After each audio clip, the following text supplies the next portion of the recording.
Welcome back to the channel. दोस्तों, MSME rule section 43 B clause H 1 अप्रैल 2024 से applicable हो चुका है। लेकिन दोस्तों, इसको रूल को तो एप्लीकेबल कर दिया, लेकिन जो ट्रेडर्स हैं उनको क्या है, बहुत सारी डिफ़िकल्टीज़ फेस करनी पड़ी हैं, जिससे उनको क्या हो रहा है, उनकी जो पेमेंट्स है वो क्या है, वो टाइमली वो रिकवर नहीं कर पा रहे हैं। तो ये क्या हुआ था कि जो लास्ट ईयर जो बजट 2023 आया था, उसमें क्या किया गया था कि एमएसएमई जो थे, एमएसएमई पर्सनल्स जो थे, वो क्या किए थे, वो फाइनेंस मिनिस्ट्री के पास गए थे, गुहार लगाई थी कि भाई हमारी जो पेमेंट्स है वो टाइमली नहीं मिल पाती है, जिसके कारण आप कुछ इनकम टैक्स प्रोविज़न में है वो चेंजेस करिए, जिससे कि हमारी जो पेमेंट्स है वो क्या हो, टाइमली हमको मिल जाए। लेकिन अब ये जो रूल है ये इन्होंने क्या करा, 1 अप्रैल 2024 से एप्लीकेबल कर दिया, जिससे क्या हो रहा है, वो बहुत सारी उनको डिफ़िकल्टीज़ फेस करनी पड़ रही हैं कि जो पार्टीज़ हैं उनको पेमेंट नहीं दे पा रही हैं कि भाई ये रूल इतनी जल्दी ले आए, और बहुत सारी उनको और भी बहुत सारी डिफ़िकल्टीज़ फेस करनी पड़ी है, पैसे उनके पास आगे से आ नहीं रही हैं, टैक्स भी देना है। तो इसके रिगार्डिंग में क्या हुआ, निर्मला सीतारमण जी से इन्होंने दोबारा से मीटिंग करी। उन्होंने उस मीटिंग में उनसे बहुत सारे पॉइंट्स को डिस्कस किया गया। रिसेंटली एक वीडियो मैंने डाला था, उसमें ये सारे पॉइंट्स को मैंने कवर किया था कि भाई ये जो सेक्शन एप्लीकेबल तो कर दिया, लेकिन इसमें बहुत सारे फ्लॉज हैं, या उनको इतनी टाइम लिमिट को थोड़ा बढ़ा दिया जाए। तो मैडम ने कुछ जवाब दिया, वो मैं आगे बताऊंगा। तो दोस्तों, आज के वीडियो में हम लोग ये टॉपिक्स कवर करेंगे। Latest update on section 43 B clause H. Second क्या है कि गवर्नमेंट का क्या टेक है, या उसको बढ़ाएगी या उस सेक्शन को डिलीट करेगी। तीसरा है कि हमको books of accounts section 43 B clause H के हिसाब से प्रिपेयर करने हैं जो ऑडिटेड वाले पर्सनस हैं। और चौथा है कि जो हमको असेसमेंट ईयर 24-25 की आईटीआर है वो क्या है, वो बजट से पहले फाइल कर देनी है या बजट आने का वेट करना है, उसके बाद आपको फाइल करनी है। तो दोस्तों, हम ये चारों पॉइंट्स को वीडियो में एक एक करके डिस्कस करेंगे आगे। तो दोस्तों, वीडियो को स्टार्ट कर लेते हैं। अब latest update on section 43 B clause H. तो दोस्तों, अभी तक तो है कि ये 1 अप्रैल 2024 से है, वो एप्लीकेबल ही रहा है, और कोई भी इसमें एक्सटेंशन और डिलीशन का भी तो कोई चांस है नहीं। तब तक आप बजट का वेट करिए।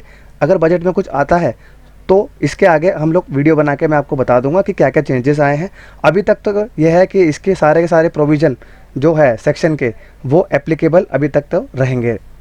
अब दोस्तों, नेक्स्ट हम डिस्कस करते हैं गवर्नमेंट टेक ऑन एक्सटेंडिंग और deleting this section 43 B clause H.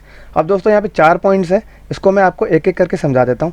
पहला है कि भाई रिसेंटली फाइनेंस मिनिस्टर का जो है वो ओपन डिस्कशन हुआ था ट्रेडर्स के साथ। उसमें उन्होंने बोला था कि फाइनेंस मिनिस्टर के पास जो है वो एमएसएमई के पर्सनल्स गए थे फाइनेंस मिनिस्टर के पास कि भाई उनकी जो पेमेंट्स है उनको टाइमली नहीं मिल रही थी। इसके रिगार्डिंग में वो गुहार लगाई थी कि फाइनेंस मिनिस्टर के पास कि मैम इसके रिगार्डिंग में आप कुछ चेंजेस करिए जिससे कि हमें भी फ़ायदा मिले।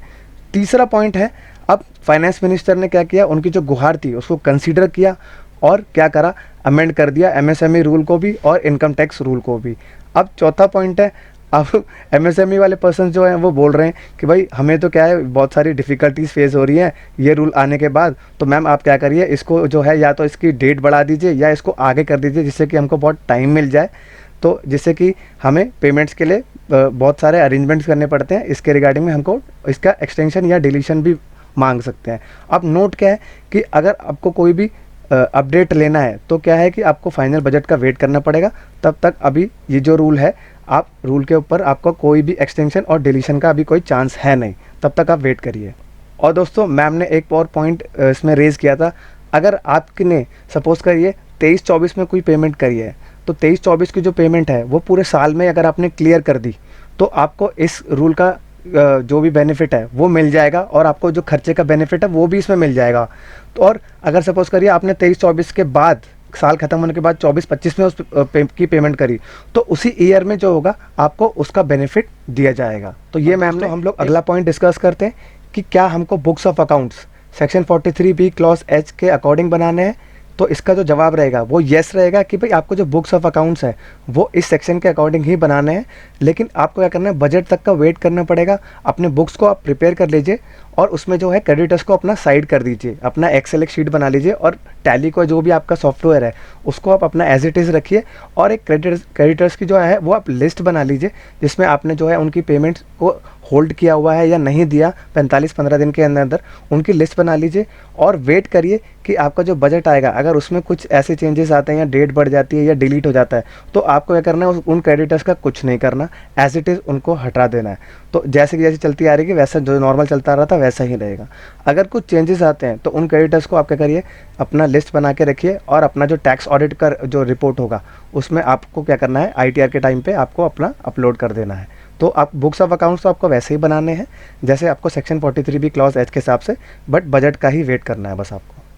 तो दोस्तों हम लोग आखिरी पॉइंट डिस्कस करते हैं कि क्या आपको असेसमेंट ईयर 24-25 का ITR बजट से पहले भर देना है या आपको बजट का वेट करना है। Whether ITR for assessment year 24-25 to be filed before final budget और वेट फॉर द बजट।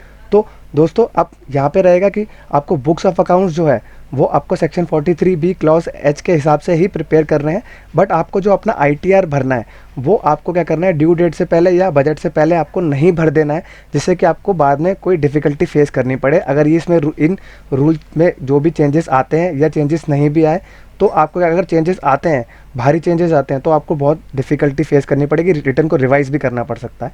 और अगर ये रूल को कैरी फॉरवर्ड किया जाता है कि यही रहेगा, इसमें कोई चेंजेस नहीं होते, तो आपने जो बुक्स ऑफ अकाउंट्स बनाए हैं उसमें से आपने जो क्रेडिटर्स को सेग्रीगेट करके रखा है, जिन जिनकी आपने पेमेंट 15-45 दिन के अंदर अंदर नहीं करी है, तो आपको क्या करना है, उन क्रेडिटर्स की जो लिस्ट बनाई है उनको आपको अपना टैक्स ऑडिट रिपोर्ट में जो डिसअलाउंस के होंगे कॉलम, उसमें आपको क्या करना है, वो आपको उसमें क्रेडिटर्स की डिटेल्स, बिल के अमाउंट और डेट, कौन सा बिल डेट था बिल का और कितना टैक्स अमाउंट था, वो आपको क्या करना है, अपलोड कर देना है, जिससे कि आपको उसमें उसको डिसअलाउंस आपको हो जाए और ये सेक्शन का आपको जो भी आपके ऊपर जो भी पेनल्टीज़ थी वो आपको एप्लीकेबल रहे। तो दोस्तों यही थे 3-4 चेंजेस जो कि आपके सेक्शन 43B क्लॉज H में जो है वो आपको मैंने फाइनल बजट के हिसाब से आपको मैंने बता दिया है कि आपको कौन से चेंजेस करने हैं और कौन से चेंजेस नहीं करने। सपोज़ करिए बुक्स ऑफ अकाउंट से रिलेटेड है तो आपको बुक्स ऑफ अकाउंट्स तो रूल के हिसाब से ही प्रिपेयर करना है, बट ITR आपको नहीं भरना है, जिससे कि आपको